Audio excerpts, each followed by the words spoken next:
Hi hello నమస్తే welcome to విజయ మా ఊరు ఆడియో బుక్స్ ఛానల్. నేను విజయలక్ష్మిని. ఫ్రెండ్స్, నవల స్రవంతిలో శ్రీ ఎంవిఎస్ఎస్ ప్రసాద్ గారి కూల్ కిల్లర్ నవల ఆడియోగా వినిపిస్తున్నాను కదా. మరి ఈరోజు కూల్ కిల్లర్ నవల ఆడియో 5వ భాగం వినిపించబోతున్నాను. మరి ఆలస్యం చేయకుండా కథలోకి వెళ్ళిపోదాం, పదండి. యాదమ్మ తన పేరు వగైరాలు చెప్పి ప్రమాణం చేసి బోనులో నిలబడింది. ఆమెకు సుమారు 50 సంవత్సరాలుంటాయి. మనిషి బక్క చిక్కి ఉంది. బోన్లో అందరికేసి భయం భయంగా చూస్తూ నిలబడింది. చూడమ్మా యాదమ్మ, మీరేమీ భయపడక్కర్లేదు. మీకు తెలిసింది, మీరు చూసింది కోర్టు వారికి చెప్పండి అన్నాడు కోదండం యాదమ్మకి భయం పోగొట్టేలా. అక్టోబర్ 20వ తేదీ రాత్రి ఏం జరిగింది అని అడిగాడు కోదండం.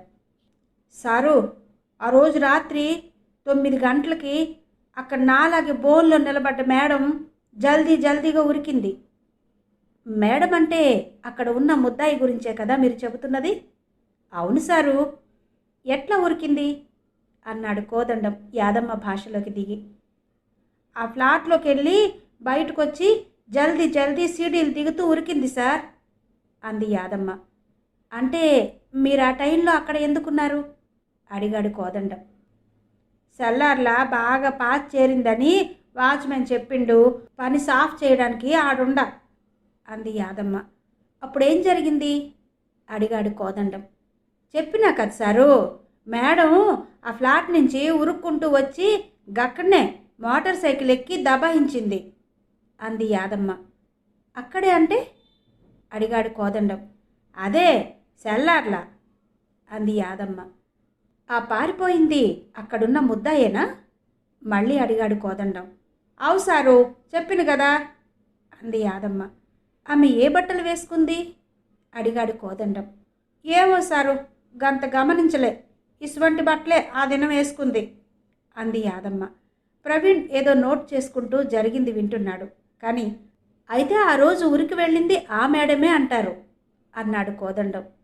బిల్కుల్గా మేడమే సారు, జరంత కూడా సట్లేదు అంది యాదమ్మ ఆత్మవిశ్వాసం నిండిన స్వరంతో.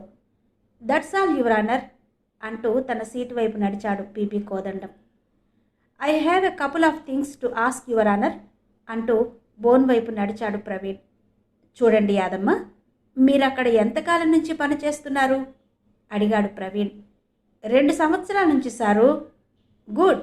ఈ 2 సంవత్సరాల్లో ఆ బోనులో ఉన్న మేడం ఎన్నిసార్లు మీ ఫ్లాట్స్కి వచ్చింది? గది తెలవదు సారు.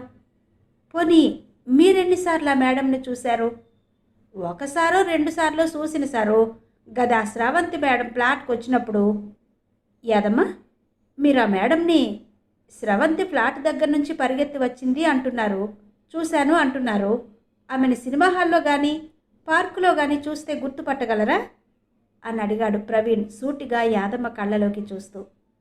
గట్లంటే నేను మేడంని చూసింది ఎప్పుడో, మందిలో గుర్తుపడడం కష్టం సారు అంది యాదమ్మ అదో రకంగా ముఖం పెట్టి. మరి మీరు ఆ రోజు మేడంని ఎట్లా గుర్తుపట్టారు? మేడంని దగ్గర నుండి చూసినా సారు అంది యాదమ్మ. ఎంతసేపు చూశారు యాదమ్మ? అంటే నాకు సమజ్ కాలే సారు అంది యాదమ్మ ప్రవీణ్ అడిగింది అర్థం కానట్టు మొహం పెట్టి. అదే యాదమ్మ, మేడం నీ ముందు నుంచి వెళ్ళడానికి ఎంత సమయం పట్టింది? ఫ్లాట్లోంచి మేడం ఉరుక్కుంటూ సీడీల మీదకి వెళ్ళి వచ్చింది సారు. నేను సెల్లర్లు ఉన్నా సారు. మేడం పైకి వెళ్ళి కిందికి రావడానికి 1-2 నిమిషాలు అవుతుంది సారు అంది యాదమ్మ. మేడం ఉరికొచ్చిందంటున్నావు? పై ఫ్లోర్లో ఉన్న మేడం నీకు ఆ చీకట్లో సరిగ్గా కనబడదు. ఇక కిందికి వచ్చాక ఉరుక్కుంటూ వెళ్ళిన మేడంని నువ్వు 10 సెకండ్లు కూడా చూసుండవు. మేడం ఏ డ్రెస్ వేసుకుంది అడిగాడు ప్రవీణ్. మేడం గిసువంటి బట్టలే వేసుకుంది సారు. గీ ఎర్రటి బట్టలే వేసుకుంది సారు. ఎర్రటి బట్టలే అంటే ఈ మేడమే కదా సారు అంది యాదమ్మ. భలే అంటున్నావు యాదమ్మ. ఎర్రటి బట్టలు వేసుకునేది ఈ మేడం ఒక్కరే కాదు, వేలల్లో లక్షలో మేడంలు వేసుకుంటారు. ఆ చీకట్లో అంత తక్కువ టైంలో వెళ్ళిన మేడం ఈ మేడమే అని ఎలా చెప్పగలవు? అబ్జెక్షన్ యువర్ ఆనర్, డిఫెన్స్ సాక్షిని ఇబ్బంది పెట్టడానికి ప్రయత్నిస్తోంది అన్నాడు కోదండం గట్టిగా. ఇందులో ఇబ్బంది పెట్టేది ఏముంది? కేవలం దుస్తులతో ఒక వ్యక్తిని గుర్తుపట్టామనడం సరికాదని డిఫెన్స్ చెబుతోంది. అందులో ఇబ్బందికరమైనదేదీ లేదు.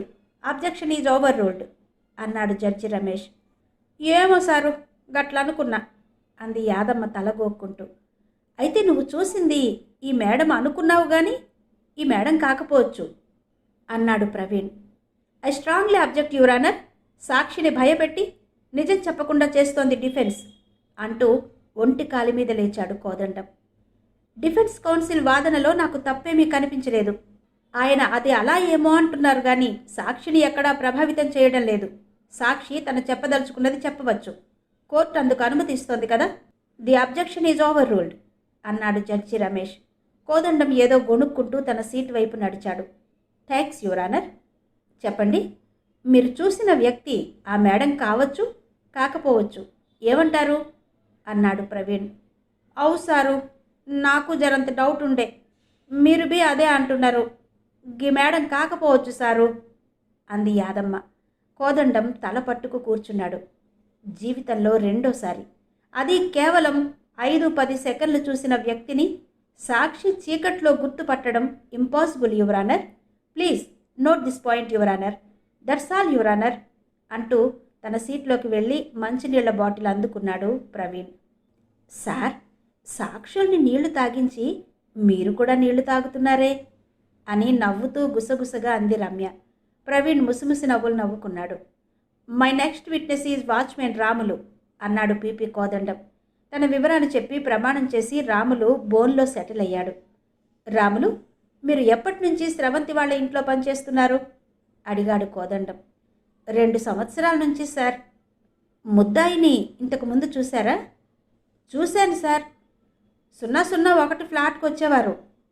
అంటే అందులో ఉండే స్రవంతి మేడం కోసం వచ్చేదా ముద్దాయి అని అడిగాడు కోదండం. అవును సార్, అంటే ఒక్కొక్కసారి మేడం లేనప్పుడు కూడా వచ్చేవారు అన్నాడు Ramulu. Your honour, please note this point అన్నాడు కోదండం. మళ్ళీ రాముల వైపు తిరిగి, అలా ఎన్నిసార్లు స్రవంతి ఇంట్లో లేకుండా ముద్దాయి వచ్చేది అడిగాడు. చాలాసార్లు సార్ అన్నాడు రాములు ముద్దాయి వైపు తిరిగి చూస్తూ.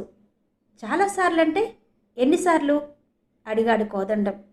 అలా చెప్పలేను కానీ ఒక్కోసారి మురళి సార్ ముద్దాయి బయటికి వెళ్ళేవారు సార్. మరి ముద్దాయి స్రవంతి మేడం లేకుండా రావడం నాలాంటి వాళ్ళకి ఇబ్బంది అనిపించేది అన్నాడు Ramulu. Your honour, this have no relevance to the case. I object అన్నాడు ప్రవీణ్. యువర్ ఆనర్, ఇక్కడ నేను ముద్దాయి మోటివ్ని ఎస్టాబ్లిష్ చేస్తున్నాను. దట్ ఈస్ వెరీ ఇంపార్టెంట్ అన్నాడు కోదండం. అబ్జెక్షన్ ఓవర్ రూల్డ్ అన్నాడు judge Ramesh. Thanks your honour. చెప్పండి రాములు, అలా వెళ్ళిన మురళి ముద్దాయి ఎంతసేపటికి తిరిగి వచ్చేవారు? ఐ అబ్జెక్ట్ అన్నాడు ప్రవీణ్. రీజన్ అడిగాడు జడ్జి రమేష్. యువర్ ఆనర్, ఈ విషయాలు ఏ విధంగానూ ఉపయోగపడవు. ముద్దాయి హతుడితో కేవలం ఎక్కడికో వెళ్ళడం లేదా ఎక్కువసేపు అతనితో తిరగడం, అది తెలుసుకోవడం కేసుకి ఏం సంబంధం అన్నాడు Praveen. My friend learned defence lawyer ఒక విషయం గ్రహించడం లేదు యువర్ ఆనర్. హతుడి ముద్దాయిల మధ్య బంధం ఎంత గొప్పది, ఎంత గాఢమైంది అని నేను నిరూపించదలుచుకున్నాను అన్నాడు కోదండం. యువర్ ఆనర్, కేవలం స్నేహం ఆధారంగా ఎవరో హత్యలు నేరాలు చేశారనడం సరైంది కాదు. అలాగే ఎంతో ఉన్నత స్థానాలలో ఉన్న వ్యక్తుల గురించి గేటు దగ్గర నిలబడే వాచ్మెన్ని అడగడం, అతను చెప్పడం సబబు కాదు అన్నాడు ప్రవీణ్. యువర్ ఆనర్, ఇది ఒక హత్యకి సంబంధించిన విషయం. ఇక్కడ ఎవరినన్నా ఏ విషయమైనా అడగొచ్చు అన్నాడు Kodandam. The objection is overruled అన్నాడు judge Ramesh. Thanks your honour అన్నాడు కోదండం జడ్జి రమేష్ వైపు కృతజ్ఞతాపూర్వకంగా తల వంచుతూ. చెప్పండి రాములు అంటూ రాముల వైపు తిరిగాడు కోదండం. ఒక టైం లేదు సార్, అది రాత్రి కావచ్చు పగలు కావచ్చు అంటూ వెకిలిగా నవ్వాడు రాములు. జడ్జి రమేష్ రాములు నవ్వు చూసి మండిపోయాడు. రాములు, ఇది మీ ఇల్లు కాదు, రోడ్డు కాదు, కోర్టు. నీ నవ్వు అసభ్యంగాను హద్దు మీరు ఉంది. ఆ బోనులో ఉన్నంతసేపు జాగ్రత్తగా మసులుకోమని హెచ్చరిస్తున్నాను అన్నాడు జడ్జి రమేష్. ఆ హెచ్చరికతో బిత్తరపోయాడు రాములు. అంతవరకు కొంచెం వంగి బోనులో నించున్న అతను నిటారుగా నుంచుని చేతులు కట్టుకున్నాడు. జరిగింది చూసి కోదండం కంగారు పడితే ప్రవీణ్ నవ్వుకున్నాడు. రాములు, నీకు మురళితో పరిచయం ఉందా అడిగాడు కోదండం. ఉంది సార్, అందరూ ఫ్లాట్ల యజమానులతో పరిచయం ఉంటుంది, కానీ మురళి సార్తో చాలా ఎక్కువ పరిచయం ఉండేది అన్నాడు రాములు. మురళి మీతో ఏమైనా స్వంత విషయాలు మాట్లాడేవాడా? మాట్లాడేవారు సార్. ఏంటవి?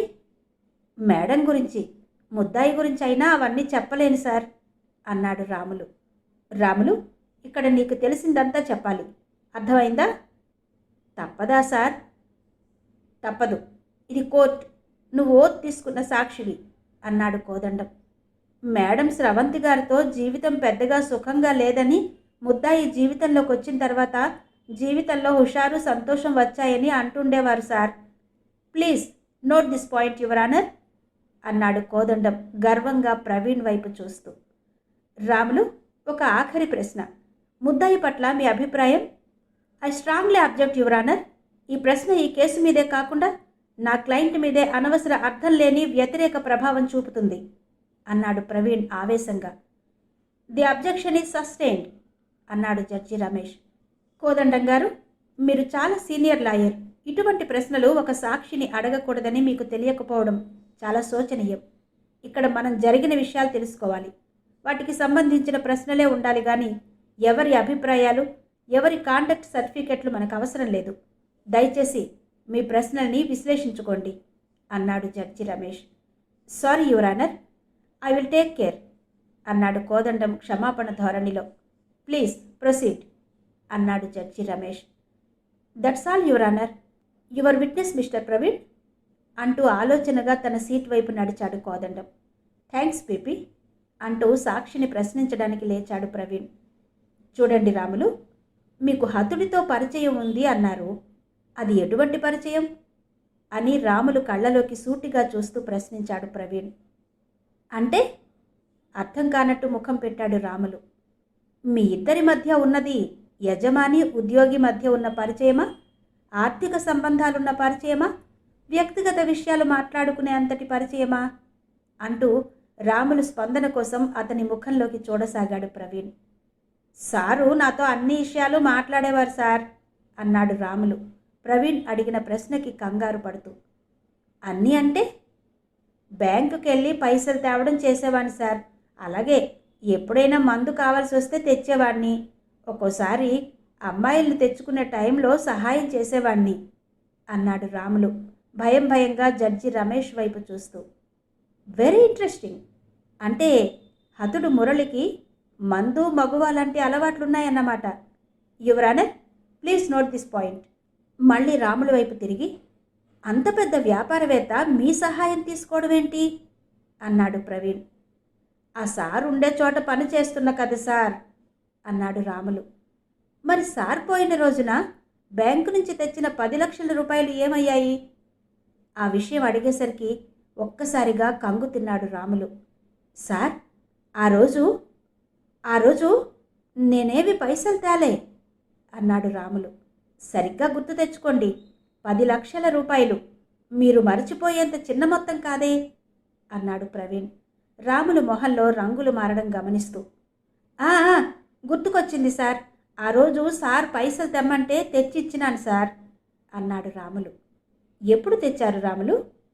సాయంత్రం సరిగ్గా బ్యాంకు మూసే సమయానికి బ్యాంకుకు పోయా, పైసలు తీసుకుని వచ్చేసరికి 5 గంటలు అయి ఉంటుంది.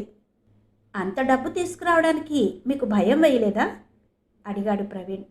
లేదు సార్, తాత తండ్రి పెద్ద పెద్ద దొరల దగ్గర పనిచేసినారు సార్, వాళ్ళు కూడా లక్షల్లో పైసలు దొరల కోసం తెస్తూ ఉండేవారట అన్నాడు రాములు. నైస్. మరి ఆ రోజు సాయంత్రం 5 తర్వాత మురళి ఎక్కడికి బయటకు వెళ్ళలేదు, ఎవరు మురళి కోసం రాలేదు, మరి పోలీసులు ఇల్లంతా వెతికినా ఎక్కడా అంత డబ్బు దొరకలేదట అడిగాడు ప్రవీణ్. ఆ మేడం వచ్చింది సార్ అంటూ ముద్దాయిని చూపించాడు రాములు. కానీ అంతకుముందు డబ్బు కోసం మీరే మీ సార్ని చంపి బయటకు వెళ్ళి డబ్బు ఎక్కడో దాచేసి వచ్చారు, ఏమంటారు అన్నాడు ప్రవీణ్ రాముల్ని దగ్గరగా గమనిస్తూ. I object your honour. స్టాండ్లోకి వచ్చిన ప్రతి వ్యక్తిని హత్యతో సంబంధం ఉందని అనడం, వాళ్ళని భయభ్రాంతులకి గురి చేయడం అన్యాయం, అక్రమం, గర్హనీయం అన్నాడు కోదండం నిప్పులు కక్కుతూ. యువర్ ఆనర్, అతను తెచ్చి ఇచ్చానన్న డబ్బు ఫ్లాట్లో ఉన్నట్టు పోలీస్ ఇన్వెస్టిగేషన్లో ఎక్కడా లేదు, కనుక అతను కూడా ఒక అనుమానితుడిగా ఇంకా ఏదో చెప్పబోయాడు ప్రవీణ్.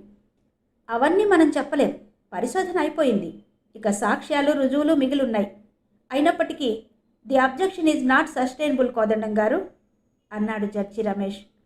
ఒక ఆఖరి ప్రశ్న. మీరిందాక మాట్లాడుతూ హతుడు మురళికి తన భార్య స్రవంతితో సుఖం లేదని మీతో చెప్పారన్నారు. అలాగే ముద్దాయితో పరిచయమైన తర్వాత అంతా సంతోషంగా ఉందని చెప్పారన్నారు. ఎప్పుడు చెప్పారు అని రాములు కళ్ళలోకి చూస్తూ అడిగాడు ప్రవీణ్. చాలాసార్లు సార్. మీకు ఎప్పుడు మొదటిసారిగా చెప్పారు? 2 సంవత్సరాల క్రితం. అంటే ఆ ఫ్లాట్లు కట్టిన వెంటనే గృహప్రవేశం రోజునే మీతో విపరీతమైన పరిచయం పెంచేసుకుని తన స్వంత విషయాలన్నీ మీకు చెప్పేశాడా మురళి అన్నాడు ప్రవీణ్ తీవ్రమైన స్వరంతో. టైం పొరపాటు పడి ఉంటాను సార్, సంవత్సరం అయి ఉంటుంది అన్నాడు. అంటే మీ ఉద్దేశంలో సంవత్సరానికి 2 సంవత్సరాలకి పెద్ద తేడా లేదంటారు అన్నాడు ప్రవీణ్. నీళ్లు నమిలాడు రాములు. రాములు, మీరు మీ అబద్ధాలని ఎంత అందంగా అల్లినా ఒక ముఖ్యమైన విషయంలో పప్పులో కాలు వేశారు అన్నాడు ప్రవీణ్. లేదు సార్, నేను చెప్పిందంతా నిజమే అన్నాడు రాములు అమాయకంగా ముఖం పెట్టి. రాములు, స్రవంతి, ముద్దాయి కన్య చిన్నప్పటి నుంచి కలిసి చదువుకున్నారు, స్నేహితులు కాదనను. కానీ వాళ్ళు 10th క్లాస్ తర్వాత విడిపోయారు. ఆ తర్వాత ఇద్దరికీ ఎటువంటి సంబంధాలు లేవు. 6 నెలల క్రితం సోషల్ మీడియా ద్వారా మళ్ళీ పరిచయం అయ్యారు. మరి సంవత్సరం క్రితం హతుడు మురళి ముద్దాయి గురించి మీతో ఎలా చెప్పాడో కోర్టు వారికి చెప్తారా అడిగాడు ప్రవీణ్ రాములుని పరీక్షగా చూస్తూ. లేదు సార్, మురళి సార్ నాతో ముద్దాయి విషయం చెప్పలేదు అన్నాడు రాములు వినయంగా. మరి అలా ఎందుకు చెప్పారు? మిస్టర్, మీరు కోర్టులో విట్నెస్గా మాట్లాడుతున్నారు. అనవసరంగా అబద్ధాలు చెప్పారంటే మీకు శిక్ష పడుతుంది, జాగ్రత్త అంటూ రాములుని హెచ్చరించాడు ప్రవీణ్. సార్, నేనిందాక చెప్పిన విషయం మురళి సార్ నాతో చెప్పలేదు, ఏదో అందరూ అనుకుంటూ ఉంటే అంటూ ఉండగా రాముల ముఖం కంగారుతో ఎర్రగా మారిపోయింది. Your honour, this all here say nothing is established here. It is real waste of time to call such a witness అంటూ తన సీట్ వైపు నడుచుకుంటూ వెళ్ళిపోయాడు Praveen. The court will assemble at 2 PM again అంటూ సీట్లో నుంచి లేచాడు జడ్జి రమేష్. ప్రవీణ్, రమ్య ఆఫీసులో కూర్చుని లంచ్ చేస్తున్నారు. రమ్య, ఒక ఇంట్రెస్టింగ్ డెవలప్మెంట్. లంచ్ టైంలో స్రవంతి కంగారుగా వచ్చి పీపీతో ఏదో రహస్యంగా మాట్లాడి వెళ్ళిందట అన్నాడు ప్రవీణ్ నవ్వుతూ. అవునా సార్, ఇంతకీ స్రవంతికి ఎందుకు కంగారు అని అడిగింది రమ్య. బహుశా మనం ఆమెని విట్నెస్గా పిలిచి ప్రశ్నలు అడుగుతామేమోనని భయపడుతోందేమో. సార్, మీ డిఫెన్స్ ధాటి గురించి విని కంగారు పడుతూ వివరాలు అడగడానికి వెళ్ళి ఉంటుంది. అయితే స్రవంతికి ఎందుకు భయం అంది రమ్య. ఒక విషయం నీకు అర్థం కావడం లేదు రమ్య. ఈ మధ్యే మురళి కోట్ల రూపాయల ఇన్సూరెన్స్ చేశాడు. అయితే నామినేషన్ ఎవరి పేరు మీద ఉందో బహుశా స్రవంతికి కూడా తెలియదు. లైఫ్ ఇన్సూరెన్స్ విషయంలో నామినేషన్ చేసేటప్పుడు ఇన్సూరబుల్ ఇంట్రెస్ట్ అనే ఒక క్లాజ్ ఉంటుంది. నామినేషన్ ఎవరు పడితే వాళ్ళకి ఇవ్వడానికి లేదు. నామినీ రక్త సంబంధం అయినా కలిగి ఉండాలి, లేకపోతే చేసేవాళ్ల భార్య లేక భర్త అయి ఉండాలి. అయితే ఈ మధ్య రకరకాల కోర్టులు ఈ భార్యాభర్తల సంబంధం విషయంలో రకరకాల తీర్పులిచ్చాయి. మరి మారిన పరిస్థితుల్లో మురళికి బయట స్త్రీ ఎవరితోనన్నా సంబంధం ఉంటే, ఒకవేళ నామినేషన్ ఆమె పేరున ఉంటే ఏంటి పరిస్థితి అన్నది ఆసక్తిదాయకం. ఆ విషయాలు అడగడానికి వెళ్ళి ఉండొచ్చు. ఇంతవరకు నాకు కానీ పోలీసులకు కానీ స్రవంతి మీద అనుమానం లేదు. అయితే కేసు పూర్తిగా తేలే వరకు ఎవరన్నా అనుమానితులు కావచ్చు అన్నాడు ప్రవీణ్. అంటే స్రవంతి కూడా భర్తని హత్య చేసి ఉండొచ్చు, లేదా చేయించి ఉండొచ్చు అంటారు అంది రమ్య కూర అన్నంలో కలుపుకుంటూ. అన్ని పాజిబిలిటీస్ ఉన్నాయి రమ్య. మన పని కన్యని నిర్దోషిగా నిరూపించడం, తర్వాత ఎవళ్ళ పనులు వాళ్ళు చూసుకుంటారు అన్నాడు ప్రవీణ్. మరి ఆ రోజు రాత్రి కన్య పరిగెత్తుకుంటూ వెళ్ళిందని అన్ని ఆధారాలున్నాయి కదా సార్ అంటూ తన సందేహం వెలుబుచ్చింది రమ్య. రమ్య, ఆ రోజు రాత్రి ఫ్లాట్ నుంచి పరిగెత్తుతూ బయటకు వెళ్ళింది ఖచ్చితంగా కన్య కాదు. అది ఎవరో మనం తెలుసుకుంటే మనం విజయం సాధించినట్టే అన్నాడు ప్రవీణ్. ఒకవేళ ఆ 10 లక్షల కోసం వాచ్మెన్ రాములు మురళిని హత్య చేసి పారిపోయి ఉంటాడంటారా అడిగింది రమ్య. అయి ఉండకపోవచ్చు. అయి ఉండొచ్చు. ఎందుకంటే అక్కడ శవం నగ్నంగా పడి ఉంది. ఒకవేళ రాములే హత్య చేసి ఉంటే ఖచ్చితంగా డబ్బు కోసమే చేసి ఉంటాడు. ఆ డబ్బు కోసమే వేరే వాళ్ళు కూడా మురళిని చంపివేసి ఉండొచ్చు. అలాగే హతుడు మృతి చెందడానికి కొంత సమయం ముందు లైంగిక సంపర్కంలో పాల్గొన్నాడు అని ఉంది. అంటే ఎవరో స్త్రీతో మురళి మృతి చెందడానికి ముందు గడిపాడు. ఆ స్త్రీ ఎవరో తెలిస్తే మనకు చిక్కు విడిపోతుంది. అది తెలుసుకోవడానికి మన ప్రయత్నం. సార్, స్రవంతి గుట్టు చప్పుడు కాకుండా భర్తని హత్య చేసి ఆ నేరాన్ని అన్నం పున్నవెరుగని తన స్నేహితురాలు కన్య మీద తోసేసిందేమో అని నా అనుమానం. అప్పుడు హత్య నేరం తన మీదకు రాదు, కోట్ల ఇన్సూరెన్స్ వస్తుంది అంది రమ్య. మేబీ సాలోచనగా అన్నాడు ప్రవీణ్. రమ్య, ఒకవేళ స్రవంతి ఎవరినన్నా మనిషిని నియోగించి మురళిని అంతం చేయమందేమో. ఆ మనిషిని ప్రశ్నలు అడుగుతామని భయపడి పీపీతో చర్చించడానికి, పీపీని తప్పుదోవ పట్టించడానికి వచ్చి ఉంటుందేమో. ఇప్పటికైతే కేసంతా గజిబిజిగా ఉంది అన్నాడు ప్రవీణ్. మన మనుషులను పెట్టి స్రవంతిని షాడో చేయిస్తున్నాను సార్ అంది రమ్య. కానీ రమ్య, ఒక్కొక్క కేసులో అస్సలు ఊహించని వాళ్ళు నేరం చేస్తారు లేదా చేయిస్తారు. ఈ కేసులో కూడా అలా జరిగి ఉండొచ్చు అన్నాడు ప్రవీణ్ భోజనం దగ్గర నుంచి లేస్తూ. అవును సార్, మనం ఎవరినీ వదలకూడదు, అందరినీ అనుమానిస్తూ ఉండాలి అంది రమ్య. నేను అదే అనుకుంటున్నాను. వెల్, నెక్స్ట్ విట్నెస్ ఎవరై ఉంటారనుకుంటున్నావు అని రమ్యను అడిగాడు ప్రవీణ్. ఏమో సార్ అంటూ భుజాలు ఎగరవేసింది రమ్య. నేను అనుకోవడం కేసుని బాగా బలపరచగల సాక్షి అయి ఉంటాడు. ఎందుకంటే ఇక్కడ ప్రత్యక్ష సాక్షులు ఎవరూ ప్రాసిక్యూషన్కి లేరు, మన డిఫెన్స్కి చూడాలి అన్నాడు ప్రవీణ్ నవ్వుతూ. రండి సార్, కోర్టుకి టైం అవుతోంది అంటూ బయటికి నడిచింది రమ్య. ఆమెను అనుసరించాడు ప్రవీణ్. కారుని రోడ్డు మీద వేగంగా పరిగెత్తిస్తూ, రమ్య, బహుశా స్రవంతికి కూడా ఏదైనా అక్రమ సంబంధాలున్నాయేమో. అదే అయితే ఆమె కూడా నా ఉద్దేశంలో అనుమానితురాలే అన్నాడు ప్రవీణ్ సాలోచనగా. లేదు సార్, ఆ విషయం మన వాళ్ల చేత బాగా దర్యాప్తు చేయించాను అంది రమ్య. అవుననుకో అన్నాడు ప్రవీణ్. సార్, లావణ్య కట్టుబొట్టు ఆడదాన్నైన నాకే కాస్త ఎబ్బెట్టుగా అనిపించాయి. ఏదో మగవాళ్ళని వలలో వేసుకునే రకంలాగా ఉంది అంది రమ్య. నన్నైతే వలలో వేసుకోలేదులే అన్నాడు ప్రవీణ్ నవ్వుతూ. ఏమో, ఎవరికి తెలుసు అంది రమ్య కూడా నవ్వుతూ. అంతలో కోర్టు రావడంతో ప్రవీణ్ కారును స్లో చేసి గేట్లో నుంచి లోపలికి పోనిచ్చి న్యాయవాదులకు ప్రత్యేకంగా కేటాయించిన పార్కులో కారు ఆపాడు.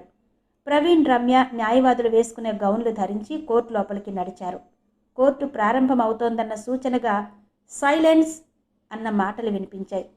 జడ్జి రమేష్ కోర్టు హాల్లోకి వచ్చారు. అందరూ లేచి నిలబడడం, ప్రతి నమస్కారాలు ముగిశాయి. పీపీ గారు, please call your next witness for main examination అన్నారు జడ్జి రమేష్ పీపీ కోదండం వైపు చూస్తూ. మై నెక్స్ట్ విట్నెస్ ఈజ్ ఎదురుగా ఉన్న ఇంటి గూర్ఖా రామ్లాల్ అన్నాడు కోదండం. రామ్లాల్ అన్న మూడో పిలుపుకి కంగారుగా లోపలికి పరిగెత్తుకుంటూ వచ్చి తూలి పడబోయి నిలదొక్కున్నాడు గూర్ఖా రామ్లాల్. కోర్టులో నవ్వులు వినిపించాయి.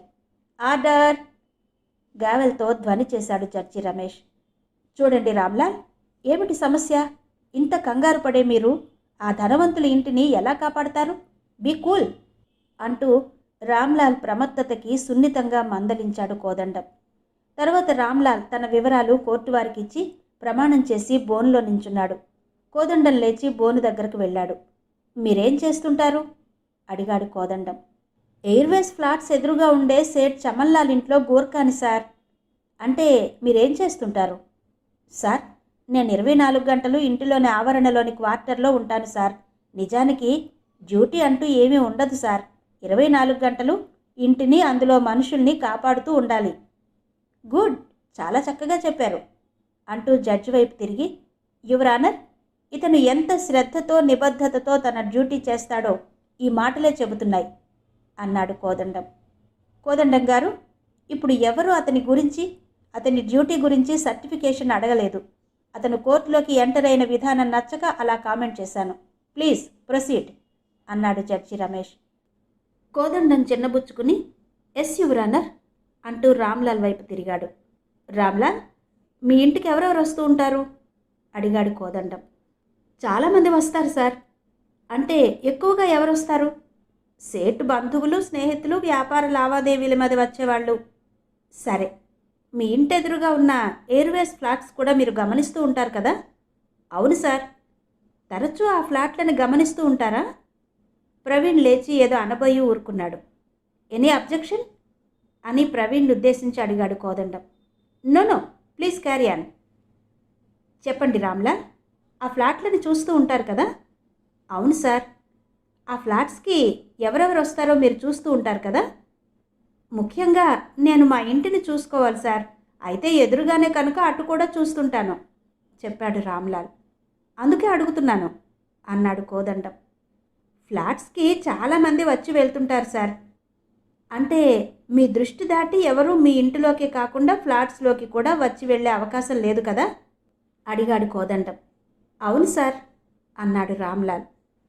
మీకు మీ ఇంటికి వచ్చే అందరూ గుర్తుంటారు, అలాగే ఫ్లాట్స్కి వచ్చేవాళ్ళు కూడా గుర్తుంటారా అడిగాడు కోదండం. తరచూ వచ్చేవాళ్ళు గుర్తుంటారు సార్. అక్కడ బోన్లో నిలబడ్డ ముద్దాయిని ఫ్లాట్స్కు తరచూ వస్తూ ఉండేదా అన్నాడు కోదండం కన్యని చూపిస్తూ. వస్తూ ఉండేది సార్. ఎన్ని రోజులకొకసారి? అంటే మీరు గమనించినంత వరకు. ఆమె అంటూ ఆలోచించసాగాడు రామ్లాల్. కనీసం వారానికి ఒకసారి వచ్చేదా? అవును సార్. ఎవరి కోసం వచ్చేది మీకు తెలుసా? ఫ్లాట్ నెంబర్ 001లో ఉండే స్రవంతి మేడం కోసమని, మురళి సార్ కోసమని మీకు తెలుసా? ప్రవీణ్ వెంటనే లేచి, I strongly object your honour. Here prosecution is trying to feed words in the mouth of witness which is highly irregular అన్నాడు కోపంగా. Objection is sustained. Kodandam garu, you can not tell what the witness to tell అన్నాడు judge Ramesh కూడా కోపంగా. Sorry your honour. Ramlal, ముద్దాయి ఎవరి కోసం వచ్చేది అని రామ్లాల్ని అడిగాడు కోదండం. స్రవంతి మేడం కోసం వచ్చేది సార్. ఇంకా ఎవరి కోసం? మురళి సార్ కోసం. అసలు స్రవంతి మేడం లేనప్పుడే ఎక్కువ వచ్చేది సార్ అన్నాడు రామ్లాల్ కన్య వైపు చూస్తూ. అక్టోబర్ నెల 20వ తేదీన ముద్దాయి అక్కడికి వచ్చిందా? వచ్చింది సార్. ఎన్ని గంటలకి? సుమారు రాత్రి 7 గంటలకి సార్. ఫైన్. మరి ఎన్ని గంటలకు వెళ్ళింది? రాత్రి 9 గంటలకు వెళ్ళింది సార్. ఓ, అప్పుడు ఎలా వచ్చింది అని అడిగాడు కోదండం. పరిగెత్తుతూ వచ్చింది సార్. కిందకొచ్చాక కంగారుగా మోటార్ సైకిల్ మీద వెళ్ళింది సార్. ఆ టైంలో వెళ్ళింది ముద్దాయే కదా? 100కి 100 పాళ్ళు ముద్దాయే sir. That's all your honour అంటూ సాలోచనగా నడుచుకుంటూ వెళ్ళాడు Kodandam. Your honour, I want some clarification in some points అన్నాడు Praveen. Please proceed. Thank you your honour అంటూ రామ్లాల్ వైపు నడిచాడు ప్రవీణ్. రామ్లాల్, మీకు డేట్లు టైం అంత ఖచ్చితంగా గుర్తుండడం ఆశ్చర్యంగా ఉంది. Your memory is really good అని రామ్లాల్ని అభినందించాడు. అయితే ఆయన మాటల్లో వ్యంగ్యాన్ని గ్రహించలేకపోయాడు రామ్లాల్. రామ్లాల్, మీ అసలు డ్యూటీని మీ ఇంటిని కాపాడడం కదా? మరి మీరు ఎంతసేపు దృష్టి ఎదురుగా ఉన్న ఫ్లాట్స్ మీద పెట్టినట్టున్నారే? అక్కడికి ఎవరు వస్తున్నారో, ఎవరు వెళ్తున్నారో, ఎప్పుడు వచ్చి ఎప్పుడు వెళ్తున్నారో అన్నీ మీరు సునిశ్చితంగా పరిశీలిస్తున్నారు అన్నాడు ప్రవీణ్. సార్, నేను మా ఇంటిని కాపాడడం అంటే చుట్టుపక్కల కూడా అనుక్షణం పరిశీలించాలి కదా. అందులో భాగమే నేను ఎదురుగా ఉన్న ఫ్లాట్స్ని పరిశీలించడం అన్నాడు రామ్లాల్. Very good. మీరు మీ డ్యూటీని అద్భుతంగా చేస్తున్నారు. ముద్దాయి అక్టోబర్ 20వ తేదీన వచ్చిందని అంత ఖచ్చితంగా ఎలా చెప్పగలిగారు? సార్, ఆ రోజే హత్య జరిగింది. ఆ రోజే చాలా సంఘటనలు జరిగాయి అన్నాడు రామ్లాల్. జరిగింది హత్య అని అంత ఖచ్చితంగా ఎలా చెప్పగలరు? అది సహజ మరణం అయి ఉండొచ్చు కదా. ఆ హత్యలో మీకు భాగస్వామ్యం ఉందా? అంటే ఎవరి ప్రోద్బలంతోనన్నా మీరే హత్య చేశారా? లేదు లేదు, పేపర్లలో టీవీల్లో చూసి అన్నాడు రామ్లాల్ తడబడుతూ. పేపర్ల వాళ్ళు 1,00,000 రాస్తారు. అన్నీ నిజమంటారా? కేవలం ఫ్లాట్లో ఒక యువకుడి మృతి సంభవించింది. అది హత్య అని ఎలా అనగలం అని గుచ్చి గుచ్చి ప్రశ్నించసాగాడు Praveen. I object your honour. Defence lawyer సాక్షిని కంగారు పెట్టడానికి, తికమక పెట్టడానికి, భయభ్రాంతులకు గురి చేయడానికి ప్రయత్నం చేస్తున్నారు అంటూ బోను దగ్గరకు పరిగెత్తాడు Kodandam. Your honour, here the witness is trying to form opinions and mislead the court. Rather than training to tell facts అన్నాడు Praveen. The objection is overruled అన్నాడు జడ్జి రమేష్. కోదండం పొగలు కక్కుతూ అసహనంగా తన సీట్ దగ్గరికి వెళ్ళి కూర్చున్నాడు. రామ్లాల్, ఇప్పుడు చెప్పండి, అక్కడ ఒక మరణం సంభవించింది అని మాత్రమే మనకు తెలుసు. అది నిర్ద్వంద్వంగా హత్య అని కానీ ఫలానా వాళ్ళు ఆ హత్య చేశారని కానీ మనకు తెలియదు. ఎవరెన్నైనా ఊహించుకోవచ్చు. ఇప్పుడు నేను చెప్పినవి దృష్టిలో పెట్టుకుని నా ప్రశ్నలకి సమాధానం ఇవ్వండి అన్నాడు ప్రవీణ్ దృఢంగా. ఆ రాత్రి ఒక వ్యక్తి పారిపోతుండగా చూశాను అన్నారు. ఆ వ్యక్తి ఎవరు అని అడిగాడు. ఆ బోన్లో ఉన్న ముద్దాయి సార్ అన్నాడు రామ్లాల్ కన్నెని చూపిస్తూ. అంత ఖచ్చితంగా ఎలా చెప్పగలరు? అప్పుడు ఆమెనే చూశాను సార్. రామ్లాల్ తన మీద తనకి పూర్తి నమ్మకం ఉంది అన్నట్టుగా చెప్పాడు. ఆ వ్యక్తి వేరే వారు అయి ఉండొచ్చు కదా అడిగాడు ప్రవీణ్. కాదు సార్, నాకు బాగా గుర్తు, ఆమె అన్నాడు రామ్లాల్ మళ్ళీ కన్య వైపు చూస్తూ. అంత రాత్రివేళ చీకట్లో అంత ఖచ్చితంగా గుర్తుపట్టడానికి, గుర్తు ఉండడానికి ఆమెలో ఉన్న ప్రత్యేకత ఏంటి? బాగా గుర్తుండిపోయే లక్షణమేంటి? అదేమి లేదు సార్. సరే, టైం అంత బాగా ఎలా గుర్తుంది మళ్ళీ అడిగాడు ప్రవీణ్. నేను సాయంత్రం 6 తర్వాత ప్రతి అరగంటకు మా ఇంట్లో ఒక రిజిస్టర్లో సంతకం చేస్తుంటాను సార్. రాత్రి 9కి సంతకం చేశాక ముద్దాయి పారిపోవడం గమనించాను. అది 9, 9:30 మధ్య అని ఖచ్చితంగా చెప్పగలను అన్నాడు రామ్లాల్. మీరు ఒక వ్యక్తిని పారిపోతూ చూశారు కానీ ఆ వ్యక్తి ముద్దాయే అని చెప్పడానికి మీ దగ్గర ఆధారం లేదు అన్నాడు ప్రవీణ్. నా కళ్ళు నా ఆధారం సార్ అన్నాడు రామ్లాల్ గర్వంగా.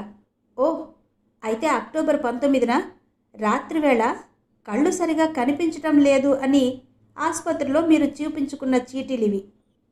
ఇక మీ కళ్ళు ఆ రోజు ఎంత గొప్పగా పనిచేస్తున్నాయో చెప్పడానికి ఇంతకన్నా సాక్ష్యం కావాలా అంటూ ఆ చీటీల్ని జడ్జి రమేష్కి అందించాడు ప్రవీణ్. రమేష్ వాటిని బాగా పరిశీలించి వాటిని కేసు రికార్డ్స్లో ఉంచమని ఆదేశించాడు. జరిగిందానికి బిక్క చచ్చిపోయాడు Ramlal. That's all your honour అంటూ తల వంచి నవ్వుకుంటూ నడిచాడు ప్రవీణ్. అప్పుడు పీపీ తన అసిస్టెంట్తో ఏదో రహస్యంగా మాట్లాడాడు. ఆ తర్వాత ప్రాసిక్యూషన్ వారు పంచనామా నిర్వహించిన వ్యక్తిని, అలాగే పంచులను పిలవడం, వారి వివరాలు తెలుసుకోవడం, పంచనామా నిర్వహించిన తీరు, అప్పుడు తయారు చేసిన కాగితాలను పరిశీలించడం, తృప్తి పొందడం జరిగింది. వచ్చిన పంచులను, వంటి మీద గాయాల గురించి ఇతర వివరాలను పీపీ అడగడం జరిగింది. వాటి సమాధానాలతో తృప్తి చెందిన ప్రవీణ్ ఇంకేమీ అడగలేదు. మీరేమైనా అడుగుతారా అని ప్రవీణ్ని ప్రశ్నించాడు కోదండం. నో థ్యాంక్స్ అన్నాడు ప్రవీణ్. అదే విషయాన్ని జడ్జి రమేష్కి కూడా చెప్పాడు. నా తరువాతి సాక్షి డాక్టర్ శేషు, ఫోరెన్సిక్ సర్జన్ అన్నాడు కోదండం. శ్రీ ఎంవిఎస్ఎస్ ప్రసాద్ గారి కూల్ కిల్లర్ నవల 5వ భాగం విన్నారు కదా. మిగిలిన కథ తర్వాతి భాగాల్లో వినిపిస్తాను. అంతవరకు సెలవు. నమస్తే.